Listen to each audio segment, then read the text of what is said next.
CS ಬಗ್ಗೆ ರವಿಕುಮಾರ್ ನೀಡಿರುವ ಹೇಳಿಕೆಯನ್ನ ಕಾಂಗ್ರೆಸ್ ನಾಯಕರು ಖಂಡಿಸಿದ್ದಾರೆ. ರವಿಕುಮಾರ್ ವಿರುದ್ಧ ಕಾಂಗ್ರೆಸ್ ನಾಯಕರು ತೀವ್ರ ಆಕ್ರೋಶವನ್ನ ವ್ಯಕ್ತಪಡಿಸಿದ್ದಾರೆ. ಅತ್ತ ರವಿಕುಮಾರ್ ಬೆನ್ನಿಗೆ ನಿಂತಿರುವಂತಹ ಸ್ವಪಕ್ಷದ ನಾಯಕರು ರವಿಕುಮಾರ್ ಸಿಎಸ್ ಬಗ್ಗೆ ಅವಹೇಳನಕಾರಿಯಾಗಿ ಮಾತನಾಡಿಲ್ಲ ಅಂತ ಹೇಳ್ತಾ ಇದ್ದಾರೆ. ಕಾಂಗ್ರೆಸ್ ನಾಯಕರ ಪ್ರಕರಣವನ್ನ ಪ್ರಸ್ತಾಪಿಸಿ ತಿರುಗೇಟನ್ನು ಕೊಡ್ತಿದ್ದಾರೆ. ಅದರ ಒಂದು ವರದಿ ನಿಮ್ಮ ಮುಂದೆ.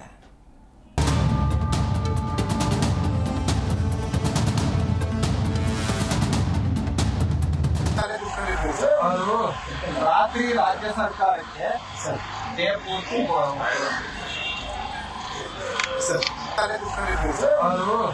ರಾತ್ರಿ ರಾಜ್ಯ ಸರ್ಕಾರಕ್ಕೆ ಇದೇನಾ ಸಭ್ಯತೆ? ಇದೆಂತ ಸಂಸ್ಕೃತಿ? ಪರಿಷತ್ ಬಿಜೆಪಿ ಸದಸ್ಯ ರವಿಕುಮಾರ್ ನಾಲಿಗೆ ಹರಿಬಿಟ್ಟಿರೋದು ಇದೇ ಮೊದಲೇನಲ್ಲ. ಈ ಹಿಂದೆ ಜಿಲ್ಲಾಧಿಕಾರಿಯೊಬ್ಬರ ಬಗ್ಗೆ ಹೇಳಿಕೆ ನೀಡಿ ವಿವಾದಕ್ಕೆ ಗುರಿಯಾಗಿದ್ದ ಈ ರವಿಕುಮಾರ್ ಈಗ ಮತ್ತೆ ವಿವಾದದ ಕಿಡಿ ಹೊತ್ತಿಸಿದ್ದಾರೆ. ಸರ್ಕಾರದ ಮುಖ್ಯ ಕಾರ್ಯದರ್ಶಿ ಬಗ್ಗೆ ರವಿಕುಮಾರ್ ಈ ರೀತಿ ನಾಲಿಗೆ ಹರಿಬಿಟ್ಟಿರುವುದಕ್ಕೆ ಕಾಂಗ್ರೆಸ್ ನಾಯಕರಿಂದ ತೀವ್ರ ಖಂಡನೆ ವ್ಯಕ್ತವಾಗ್ತಾ ಇದೆ. ರವಿಕುಮಾರ್ ಹೇಳಿಕೆ ವಿರುದ್ಧ ತೀವ್ರ ಆಕ್ರೋಶ ವ್ಯಕ್ತಪಡಿಸಿದ್ದಾರೆ. ಅತ್ಯಂತ ದುರ್ದೈವ ಅಂದರೆ ಶಾಸನ ಸಭೆಯ ಸದಸ್ಯರೊಬ್ಬರು, BJPಯ ನಾಯಕರೊಬ್ಬರು, ನಮ್ಮ ಮಹಿಳಾ ಅತ್ಯಂತ ಹಿರಿಯ ಅಧಿಕಾರಿ ಮೇಲೆ ಈ ರೀತಿ ಲಘುವಾಗಿ ಮಾತನಾಡ್ತಕ್ಕಂಥದ್ದು ಅತ್ಯಂತ ನೀಚ ಕೆಲಸ. ನೋಡಿ, ಮೂಲತಃ ರವಿಕುಮಾರ್ ಅವರು BJPಯವರಲ್ಲ, ಶಾಖೆಯಿಂದ ಬಂದಂಥ ವ್ಯಕ್ತಿ. ಯಾವ ಶಾಖೆ? RSSನಲ್ಲಿ ಸಂವಿಧಾನದಲ್ಲಿ ನಂಬಿಕೆ ಇಲ್ಲ ಅವರಿಗೆ, ಮನುಸ್ಮೃತಿನಲ್ಲಿ ನಂಬಿಕೆ ಇದೆ. ಮನುಸ್ಮೃತಿನಲ್ಲಿ ಮಹಿಳೆಯರ ಸ್ಥಾನಮಾನ ಏನಿದೆ ಅಂತ ತಮ್ಗೆಲ್ಲರಿಗೂ ಗೊತ್ತಿದೆ. ಕೌನ್ಸಿಲಲ್ಲಿ ಮಾತನಾಡೋದು ನಾವು ನೋಡಿದ್ವಿ. ಈ ಥರ ಮಾತನಾಡ್ತಕ್ಕಂಥ ಎರಡನೇ ಬಾರಿ ಇದು. ಮೊನ್ನೆ ಯಾವುದೋ ಒಂದು IAS ಆಫೀಸರ್ಗೆ ಅವಳು ಮುಸ್ಲಿಮು ಪಾಕಿಸ್ತಾನ ಅಂತ ಹೇಳ್ತಕ್ಕಂಥದ್ದು, ಚೀಫ್ ಸೆಕ್ರೆಟರಿ ಬಗ್ಗೆ ಹಿಂಗೆ ಹೇಳ್ತಕ್ಕಂಥದ್ದು, ಇದು ಯಾವ ಮಟ್ಟಕ್ಕೆ ರಾಜಕೀಯ ಹೋಗಿದೆ? ಏನು ಅರ್ಥ ಏನಿದೆ? ನೋಡ್ರಿ, BJPಯವರಾಗಿರಲಿ ಕಾಂಗ್ರೆಸ್ ಆಗಿರಲಿ ಯಾವುದೇ ರಾಜಕಾರಣಿಗಳು ನಾವು ಬಂದಿರತಕ್ಕಂಥದ್ದು ರಿಫಾರ್ಮ್ಸ್ ಮಾಡಲಿಕ್ಕೆ ಅಲ್ವಾ?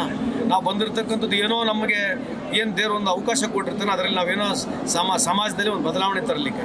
ಇದು ವೈಯಕ್ತಿಕ ಮಾತಾಡಿ ಈ ಥರ ಮಾತಾಡೋದು ಇದು ಎಷ್ಟು ಮಟ್ಟಿಗೆ ಸರಿ ಅಂತಕ್ಕಂಥದ್ದು ಜನರು ಅರ್ಥ ಮಾಡ್ಕೋಬೇಕು. ಮಹಿಳಾ ಅಧಿಕಾರಿ ಬಗ್ಗೆ MLC ರವಿಕುಮಾರ್ ಅವರು ಮಾತನಾಡಿರೋ ಮಾತನ್ನು ನಾನು ಖಂಡಿಸ್ತೀನಿ. ನಾನು MLC ರವಿಕುಮಾರ್ ಅವ್ರ ಬಿಹೇವಿಯರ್ ನೋಡ್ತಿದ್ರೆ, ನಾನು ಬಯಾಲಜಿ ಟೀಚರ್ ಆಗಿ MLC ರವಿಕುಮಾರ್ ಅವ್ರಿಗೆ ನಾಯಿಗೆ ಬರುವ 3 ಕಾಯಿಲೆಗಳಿಗೆ ಬಂದಿದೆ ಅಂತ ನನಗೆ ಅನಿಸ್ತಿದೆ. ಮೊದಲನೇ ಕಾಯಿಲೆ ಹೆಸರು ಕ್ಯಾನೈನ್ ಡಿಸ್ಟೆಂಪರ್ ಅಂತ, ಅಂದರೆ ಸುಮ್ಮನೆ ಬೊಗಳೋದು, ಅದು ರವಿಕುಮಾರ್ ಅವ್ರಿಗೆ ಆ ಕಾಯಿಲೆ ಬಂದಿದೆ. ಎರಡನೇ ಕಾಯಿಲೆ ರವಿಕುಮಾರ್ ಅವ್ರಿಗೆ ಬಂದಿರೋದು ರೇಬೀಸ್ ಕಾಯಿಲೆ. ರೇಬೀಸ್ ಸಿಂಪ್ಟಮ್ ಏನು ಗೊತ್ತಾ? ಮೆಂಟಲ್ ಕನ್ಫ್ಯೂಷನ್, ಸುಮ್ಮನೆ ಕೋಪ ಮಾಡ್ಕೊಳ್ಳೋದು. ಸೊ ರೇಬೀಸು ರವಿಕುಮಾರ್ ಅವ್ರಿಗೆ ಬಂದಿದೆ ಅಂತ. ಮೂರನೇದು ಪಾರ್ವೋ ವೈರಸ್ ಅಂತ, ಇದು ನಾಯಿಗೆ ಬರೋ ಕಾಯಿಲೆ. ಕಾಂಗ್ರೆಸ್ ನಾಯಕರು ರವಿಕುಮಾರ್ ಹೇಳಿಕೆ ಖಂಡಿಸಿದ್ರೆ ಬಿಜೆಪಿ ನಾಯಕರು ರವಿಕುಮಾರ್ ಬೆನ್ನಿಗೆ ನಿಂತಿದ್ದಾರೆ. ರವಿಕುಮಾರ್ ಆ ಅರ್ಥದಲ್ಲಿ ಹೇಳಿಲ್ಲ ಅಂತಿರೋ ಬಿಜೆಪಿ ನಾಯಕರು ಹೆಣ್ಣು ಮಕ್ಕಳಿಗೆ ಗೌರವ ಕೊಡೋದನ್ನ ಕಾಂಗ್ರೆಸ್ನಿಂದ ಕಲಿಬೇಕಾಗಿಲ್ಲ ಅಂತ ತಿರುಗೇಟು ಕೊಟ್ಟಿದ್ದಾರೆ. ಅವರ ಹೇಳಿಕೆಯ ಬಗ್ಗೆ ಅಂತ ನಾನು ಮಾತಾಡುವುದಿಲ್ಲ, ಆದರೆ ನಾನು ಭಾರಿ ಹಿಂದಿನಿಂದ ಒಂದು ಮಾತನ್ನು ಹೇಳ್ತಾ ಇದ್ದೆ. ನಮ್ಮ ಮಾತಿಗೆ ತೂಕ ಇರಬೇಕು. ವಿಶೇಷವಾಗಿ ಜವಾಬ್ದಾರಿಯಲ್ಲಿದ್ದಂಥವರು, ಪಕ್ಷದ ಪ್ರಮುಖ ಹುದ್ದೆಗಳಲ್ಲಿರುವಂಥವರು, ಬೇರೆ ಬೇರೆ ನಮ್ಮ ರಾಜಕಾರಣದಲ್ಲಿ ಚುನಾಯಿತ ಪ್ರತಿನಿಧಿಗಳು, ಅವರ ಮಾತುಗಳು ಮತ್ತೊಂದು, ಅದು ತೂಕ ಇದ್ರೇನೆ ಅದಕ್ಕೆ ಒಂದು ಗೌರವ ಬರುವಂಥದ್ದು. ಒಟ್ಟು ಏನೋ ಮಾತಾಡಬೇಕು ಅಂತ ಮಾತಾಡಿದ್ರೆ ಅಲ್ಲಲ್ಲಿ ತೊಂದರೆಗಳಾಗ್ತವೆ. ನಾವು 2-3 ಸಾರಿ ಅನುಭವಿಸಿದ್ದೀವಿ. ಇತ್ತೀಚೆಗೆ ಭಾರತೀಯ ಜನತಾ ಪಾರ್ಟಿಯ ಪ್ರಮುಖ ನೇತಾರರ ಒಂದಷ್ಟು ಮಾತುಗಳಿಂದ ಗೊಂದಲ ಆಗಿದ್ದನ್ನು ನಾವು ಕಂಡಿದ್ದೇವೆ. ರವಿಕುಮಾರ್ ವಿಚಾರ ಒಂದ್ ಕಡೆ ಇರಲಿ, ಅದ್ರ ಬಗ್ಗೆ ಚರ್ಚೆಗಳು ನಡೀತಾ ಇದೆ. ನಾನು ಅದ್ರ ಬಗ್ಗೆ ಈ ಸಂದರ್ಭದಲ್ಲಿ ಮಾತಾಡೋದಕ್ಕೆ ಹೋಗೋದಿಲ್ಲ. ಸ್ವತಃ ಮುಖ್ಯಮಂತ್ರಿಗಳು ಸಿದ್ದರಾಮಯ್ಯನವರು ಬೆಳಗಾವಿನಲ್ಲಿ ಬಹಿರಂಗ ಸಭೆನಲ್ಲಿ ವೇದಿಕೆ ಮೇಲೆ ಒಬ್ಬ ಮುಖ್ಯಮಂತ್ರಿಗಳು ಒಬ್ಬ ಹಿರಿಯ ಪೊಲೀಸ್ ಅಧಿಕಾರಿಗೆ ಕಪಾಳು ಕೊಡಕ್ಕೆ ಹೋದ್ರಲ್ಲ, ಅವಾಗೆಲ್ಲ ಹೋಗಿತ್ತು ಅಸೋಸಿಯೇಷನ್ಗಳು. ಅದಕ್ಕಿಂತ ಮುಂಚಿತವಾಗಿ ಸಿದ್ದರಾಮಯ್ಯನವರು ಇದೇ ಮುಖ್ಯಮಂತ್ರಿಗಳು ಮೈಸೂರಿನಲ್ಲೂ ಎಲ್ಲ ಒಂದು ಸರ್ಕಾರಿ ಕಾರ್ಯಕ್ರಮದಲ್ಲಿ ಜಿಲ್ಲಾಧಿಕಾರಿಗಳಿಗೆ ಬೆದರಿದ್ರು, ಎದ್ದೇಳು ಅಂತೇಳಿ ಅಪಮಾನ ಮಾಡಿದ್ರು ಹಿರಿಯ IAS ಅಧಿಕಾರಿಗೆ. ಅವಾಗೆಲ್ಲ ಹೋಗಿತ್ತು IAS ಅಸೋಸಿಯೇಷನ್. ಹೆಣ್ಣು ಮಕ್ಕಳನ್ನು ನಾವು ತಾಯಿ ರೂಪದಲ್ಲಿ ನೋಡ್ತೇವೆ. ಬಟ್ ಇದನ್ನ ಹೆಣ್ಣು ಮಕ್ಕಳಿಗೆ ಗೌರವ ಕೊಡ್ತಕ್ಕಂಥದ್ದನ್ನ ಈ ಕಾಂಗ್ರೆಸ್ನವರಿಂದ ನಾವು ಕಲಿಯುವಂಥದ್ದು ಏನೂ ಉಳಿದಿಲ್ಲ. ಮುಖ್ಯಮಂತ್ರಿಗಳು ಒಂದು ಹೆಣ್ಣು ಮಗಳನ್ನ ಮುಂದೆ ನಿಂತಿದ್ರೆ ಸೆರಗು ಎಳಿಲಿಲ್ವಾ?